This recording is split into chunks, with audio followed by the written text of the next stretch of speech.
Alright, time for another draftphysics.com, debatephysics.com also. But debaters, yeah, they're all kind of lame. They really don't want to debate the actual physics arguments.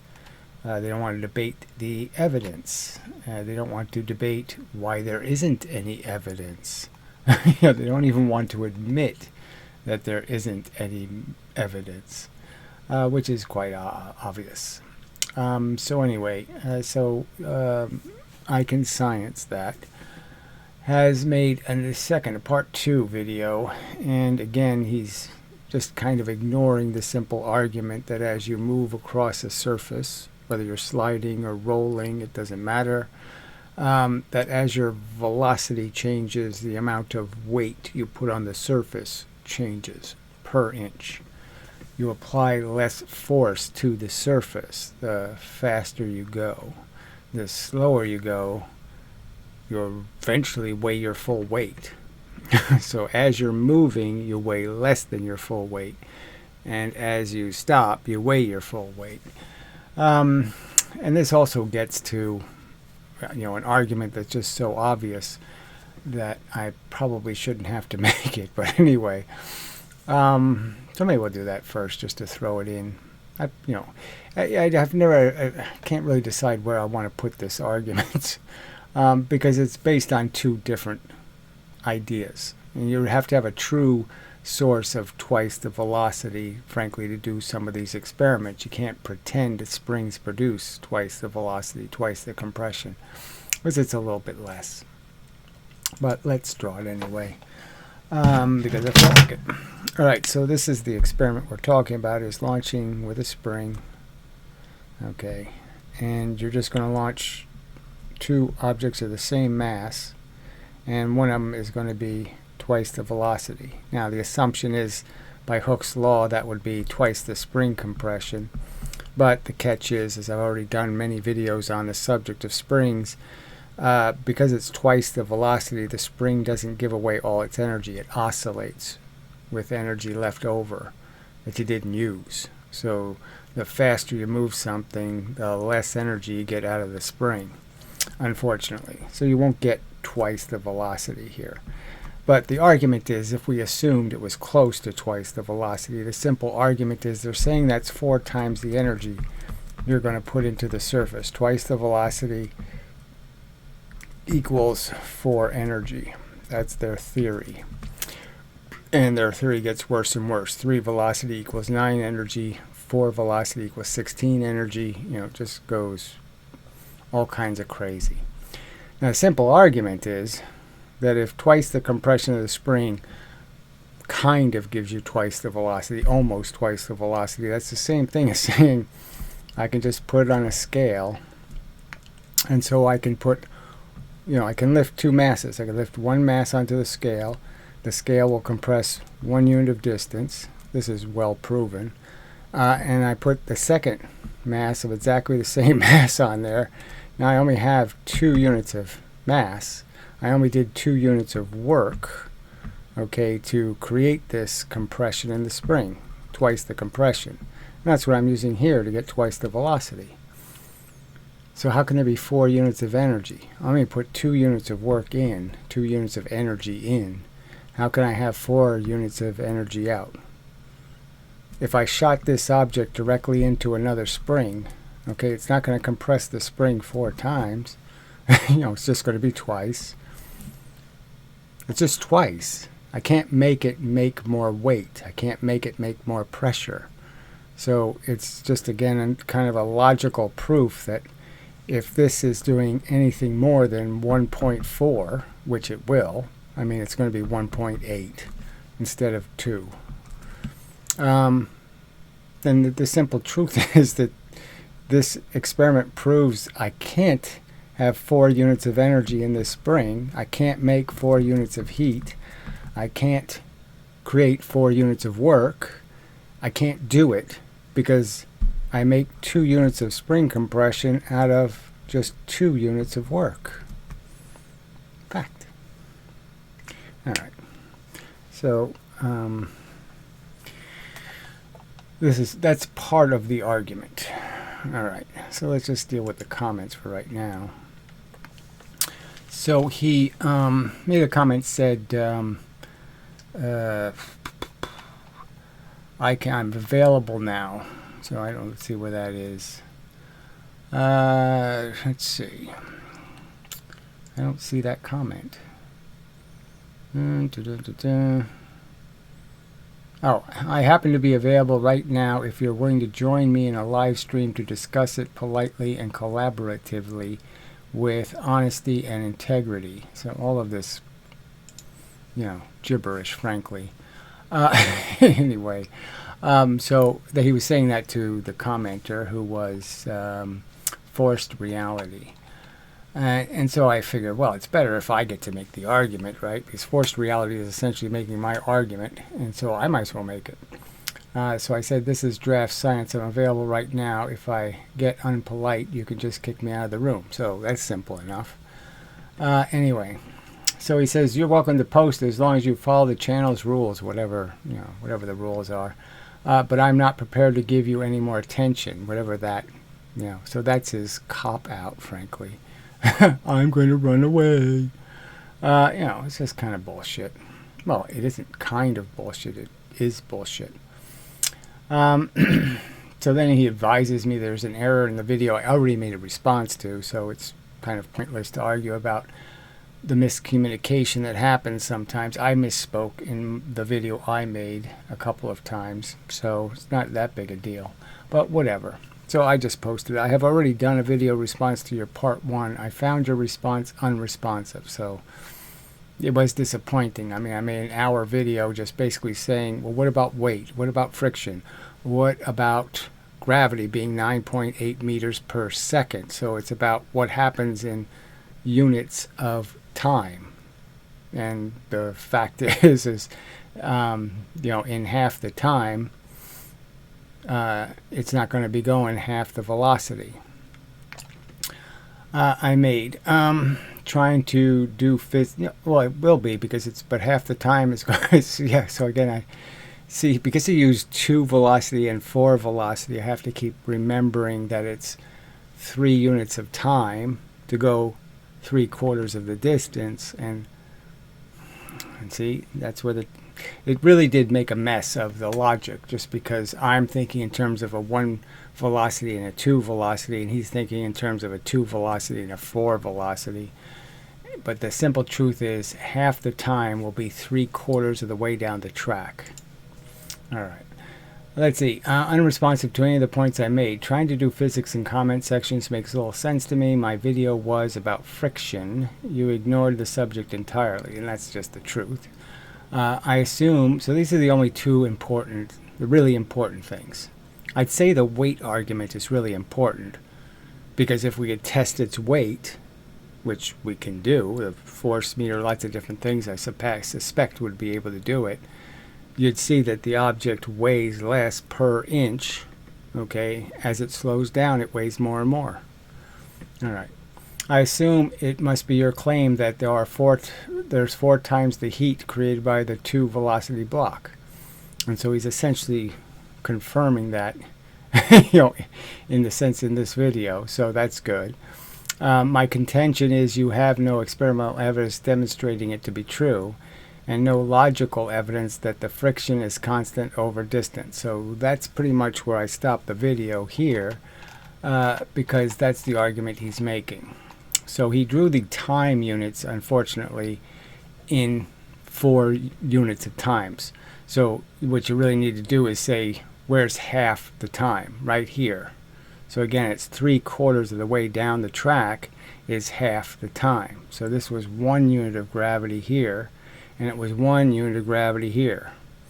And again, you can almost take the unit of gravity literally. When it says 9.8, you could think of that as 9.8 pounds. You could just think of that as the weight. And so the weight was distributed, 9.8 was distributed over this huge distance, and then 9.8 was distributed over this tiny distance. And the simple argument is obviously this per inch was heavy friction, and this per inch was much lighter friction. and there are only 2 units of friction, 2 units of force, 2 units of weight, and so there can't be 4 units of heat in the ground. There's not 4 units of work that was done to stop the object. The object got stopped. You're saying the work is in stopping the object, and the only thing that can stop it is the creation of heat. Friction. All right. So here he's cutting it into how far does it go in units of time. So you can see there's 3 units of time, and then there's this 1 unit. See, I'm doing it wrong. It's not units of time, it's units of, he has it in seconds. So yeah, it's only 0.45, so this isn't a unit of time. It's 1/4 of a second, and the whole total is 4 seconds. So in 1 unit of distance, it only took 0.4. So it's almost, this is like 1/8, okay, of a second. So 1/8 of a second here. All right, here you have 1/4 of a second at half the distance, and so you're way short of the 4 seconds. As you can see, 1 is only 1/4. So it's at half the distance. It's only 1/4 of the time, and this is the key point where now you have used half the time, and you're now 3/4 of the distance. You don't have this 1/4 to go with the other half. The other 2 seconds will happen from here. 2 seconds to 4 seconds. This is 2 seconds worth right here. This is 2 seconds across this whole big thing. So obviously the gravity is not proportional, and therefore the friction isn't. All right, so he just slants the argument. And again, the argument really is about how much pressure per inch is going to decide how much friction there is. Everybody should be able to agree on that. You can't have friction if you don't have pressure. The object clearly will weigh less per inch the faster it goes.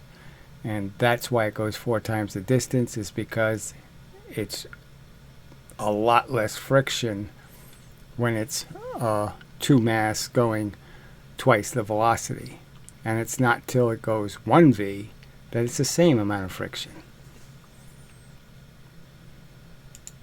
These are... Okay, I'm probably going to have to fiddle with the volumes again. No, maybe not. Equal blocks of momentum because they're equal blocks of time. And momentum, as you recall, was force times time, Newton's seconds, force times time.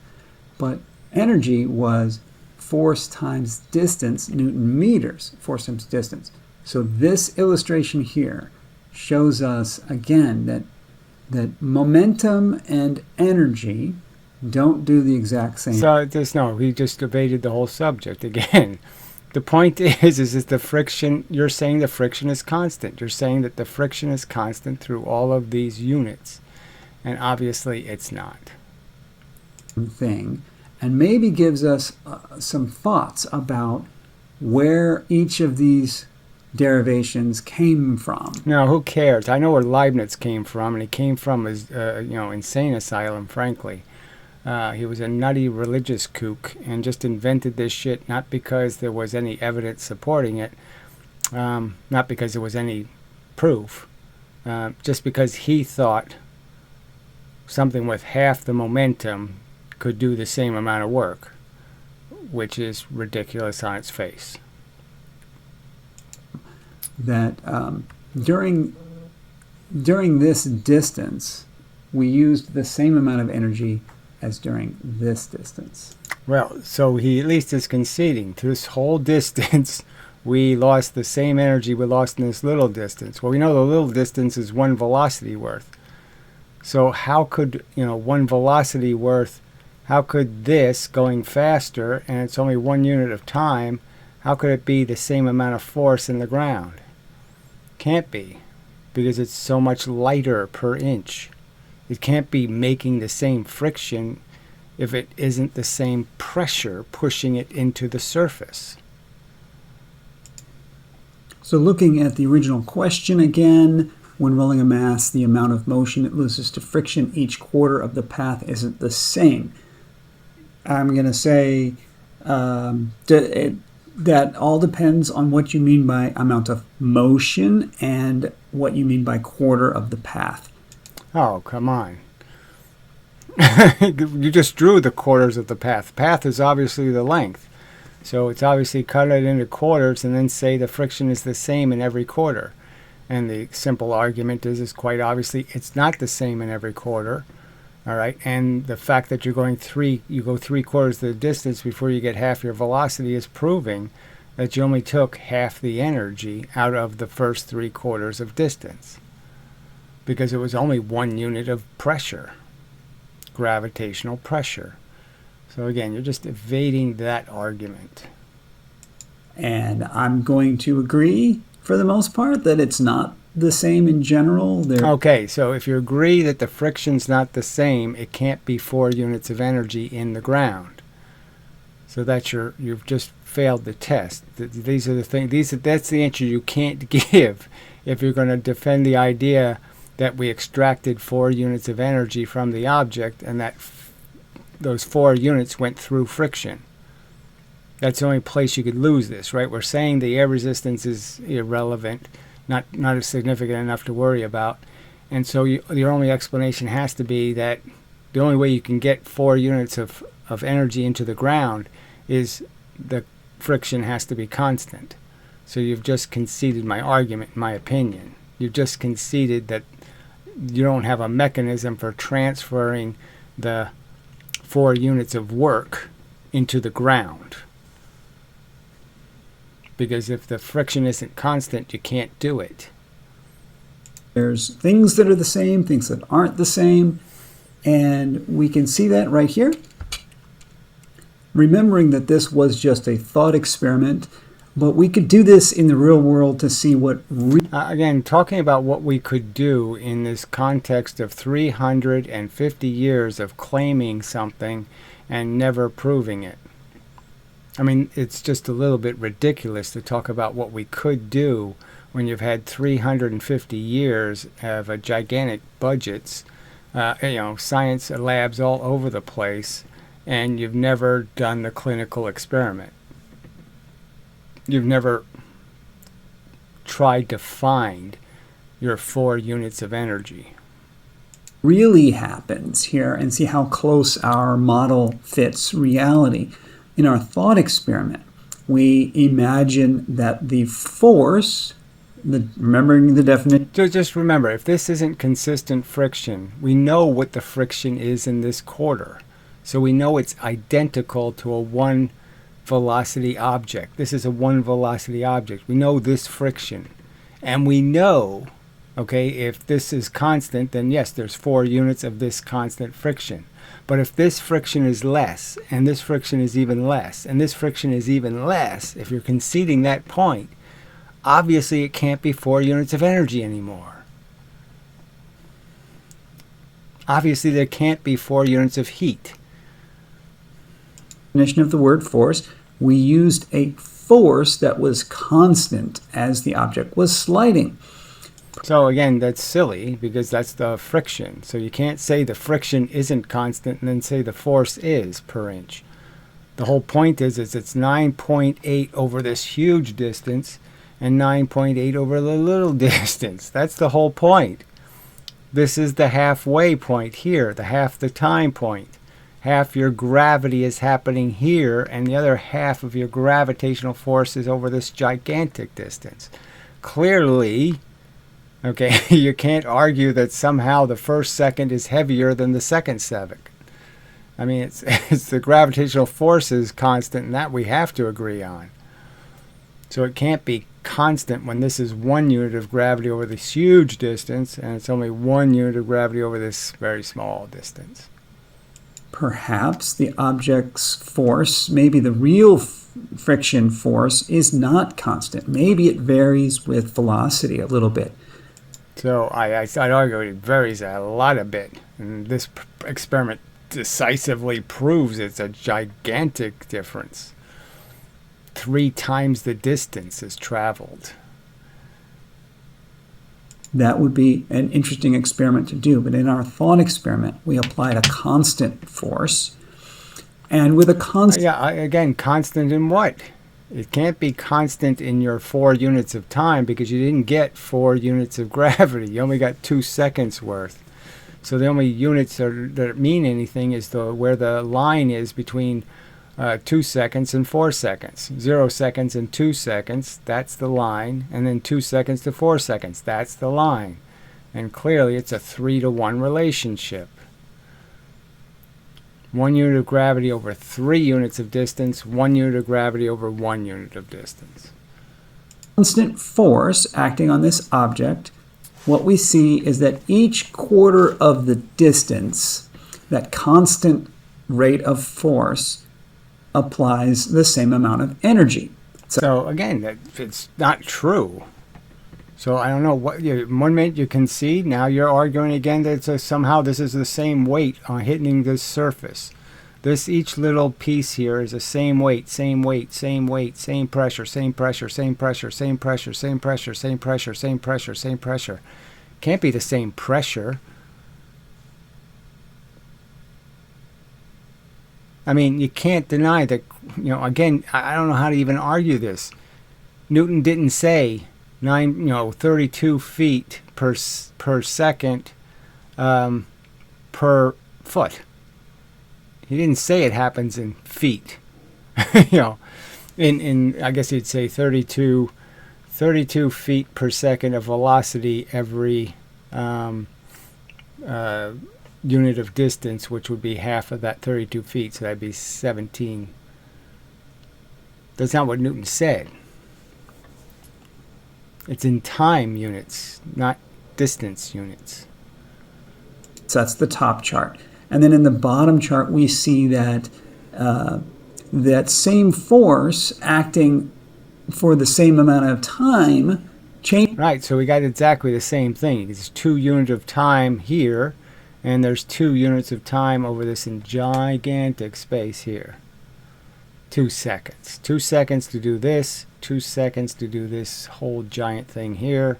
Obviously, half the gravity here, half the gravity here. Changes the velocity of the object and therefore causes the object to move different distances. All right, so the only real arguments again here are you're just trying to get them to concede that the weight of the object is getting heavier per inch as it slows down. That's argument 1. You either concede it or you don't. And argument 2 is you're claiming there's 4 units of heat created. All right, and obviously I'm arguing there's only 2 units of heat because that's all you had. You only had 2 units of energy, 2 units of velocity, 2 units of heat. And you have to explain how there's some experimental evidence demonstrating there's 4 units of heat in the ground. And obviously you don't have that experiment. While a constant force is acting, every period of time reduces the momentum by a consistent amount. So that's completely wrong. It's obviously not a consistent amount. So each quarter in time of the sliding object is the same amount of momentum. Well, if you're going to argue that, yes, in 2 seconds it lost half its velocity, yeah. And then the other second it lost the other half. No. yeah. Well, it's 1 unit of time. There's 1 unit of distance here is 1 unit. 2 units of time is 1 unit of distance. And then you have the other 3/4 in the other 2 units of time. So again, it's the stupid 2/4 thing that's just messing this up. Each quarter in distance is the same amount of energy. So okay, so that's the same thing saying the same amount of friction. Okay, so we got him. He says it's not the same friction, then he says it is the same friction. So it can't be losing the same amount of energy per inch and losing a different amount of energy per inch. You can't answer the question both ways. let me know what you want to do now. Let's take it from there and ask follow-up questions, see down in the comments. Right, so the only two questions are, do you concede the object per inch gets heavier the slower it goes? And do you concede that gravity's in timed units, that there's 9.8 of force change affecting the object pressure in each one of these sections of time? The first 2 seconds is the same amount of gravitational force applied, the same weight. And so that weight argument's the important argument. The fact is, this 1/4 of the distance is having the same weight placed on it as this huge 3/4 distance. Obviously, as you spread pressure over larger distances, that means their weight is reduced. It means that average contact pressure is much lower. So clearly the contact pressure over this huge surface is much lower, the average contact pressure, than the contact pressure in this tiny distance. That's why it moves 4 units of distance. Oh, brother. Let me know if you're going to take up this experiment and try to do it. And all right, so the only way you can do it that means anything is you have to measure the amount of work done. Okay, so because you're collecting the energy as friction, you have to measure the heat in the surface, or you have to measure the weight on the surface. So you could put a scale underneath this 1 unit and measure the impulse weight, the average weight. And then you could put a scale under this whole gigantic distance and measure the impulse weight. And the fact is, the weight for those two things is going to be the same, and it will prove that there's only 2 units of gravity. Want to share with us the results? That would be really fantastic. I think the obvious thing to do, I mean, the thing we would normally want to do here. You know what we'd want to do is we'd want to go find a joule tank to just drop these objects into. Drop it at 4 times the distance into the tank, drop it at 1 unit of distance into the tank, and see what you get. That would be, that's the solution. Solves the problem. Tells us the truth. Where are the joule tanks? Why did we call the unit of energy a joule if we didn't think joule tanks were a good idea? Is do this experiment and then assess. So again, doing the experiment with what? I don't have an infrared camera, right? So if I could do it with an infrared camera, I could, because the sliding blocks will basically create a heat signature.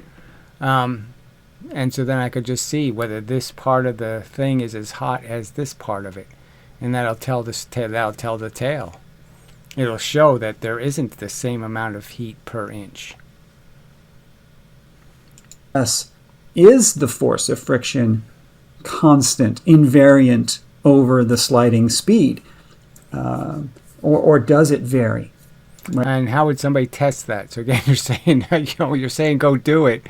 Well, how does people with regular bobby pins and safety scissors do that? How am I going to do that with a bottle of paste, and some Scotch tape? That ain't going to happen.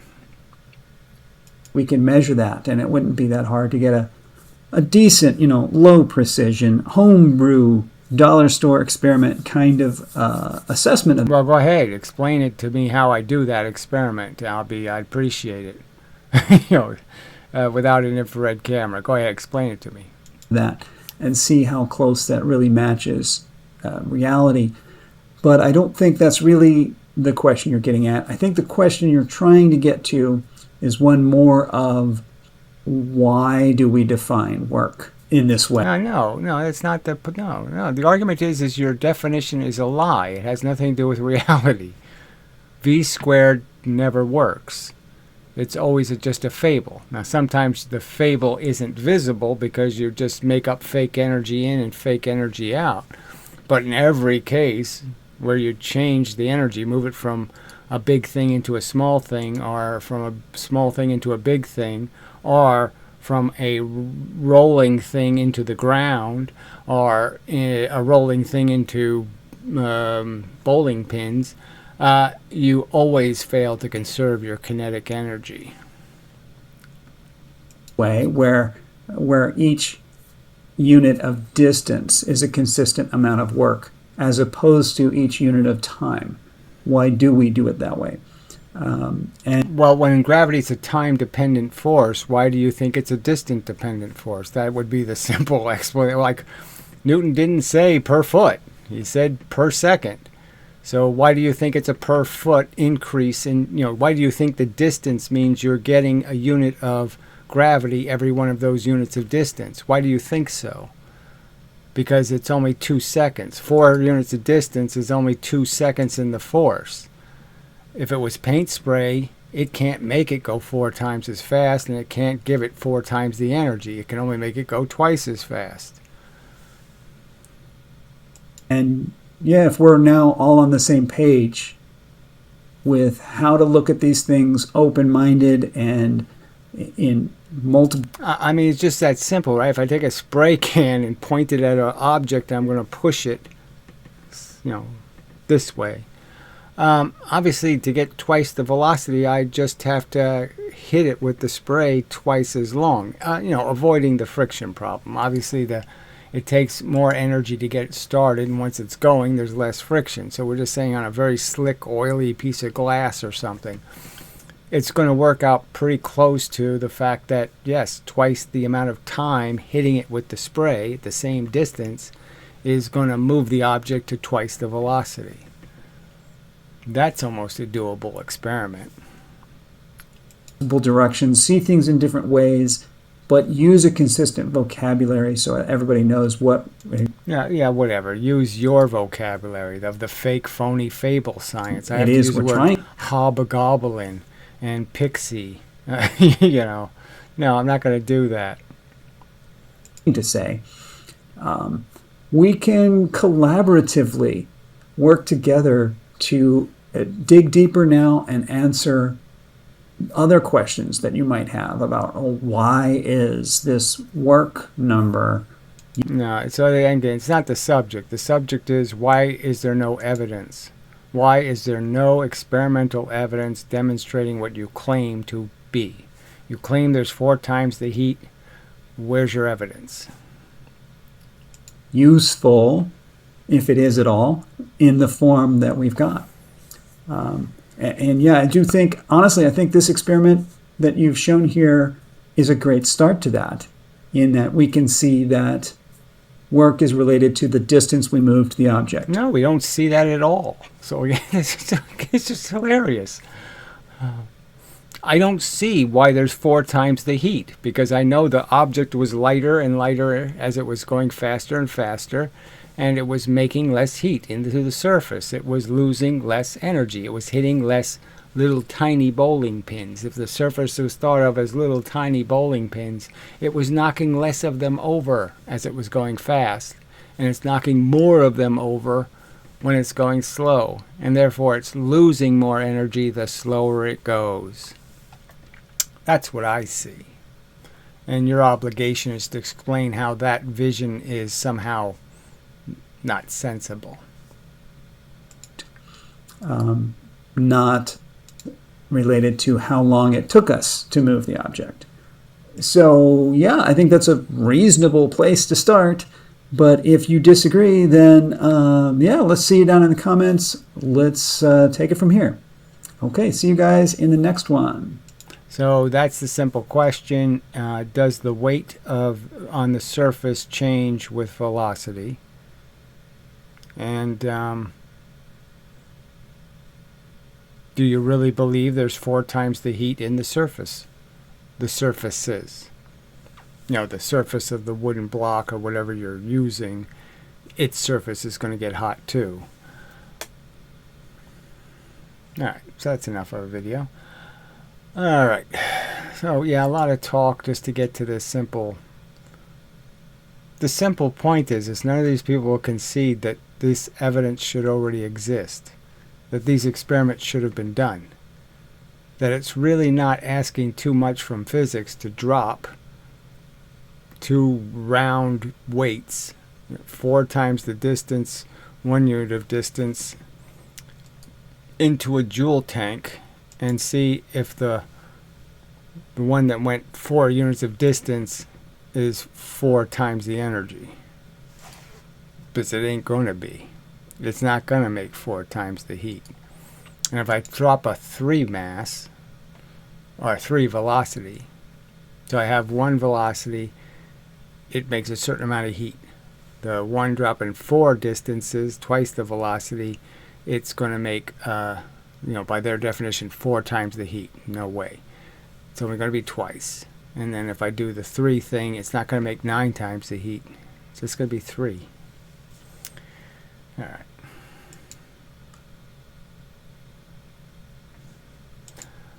Let's see, that's off. Good. All right, so enough of a video. Yeah, so we could, they could do that, right? I mean, they could actually literally, no problem, do that with, especially if they use objects of the right buoyancy, it can, be forced to slow down through the water and cause, and it's all going to get measured. It's all going to be converted. Once the ball stops, it's all going to be converted into heat inside the tank. And so we'll have the answer.